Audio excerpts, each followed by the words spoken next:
NEET exam 22 లక్షల మంది రాశారు. ఈ వీడియో చూస్తున్నారు కదా, ఇందులో కనిపిస్తున్న స్టూడెంట్స్ అందరూ కూడా నీట్ లాంటి ఎగ్జామ్స్ ఇవ్వడానికి అటెండ్ అయిన వాళ్ళు. వీళ్ళందరినీ కూడా మన ఇండియన్ సిస్టమ్ చెక్ చేస్తుంది. డ్రెస్ చెక్ చేస్తుంది, హెయిర్ చెక్ చేస్తున్నారు.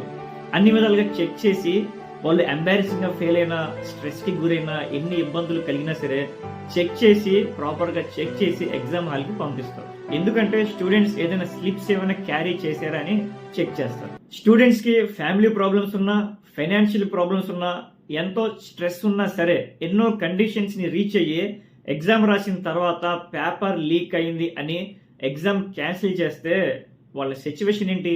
ఈ పేపర్ లీక్ ఎఫెక్ట్ ఎగ్జామ్ రాసిన యూత్ మీదే కాదు, వాళ్ళ ఫ్యామిలీస్ మీద, నెక్స్ట్ ఎగ్జామ్ రాయడానికి రెడీ అవుతున్న యూత్ మీద కూడా ఈ పేపర్ లీక్ ఎఫెక్ట్ పడుతుంది. ఒక పేపర్ లీక్ని ఆపలేకపోయిన సిస్టమ్ ఉంటే ఎంత, ఊడితే ఎంత? కామెంట్స్లో చెప్పండి.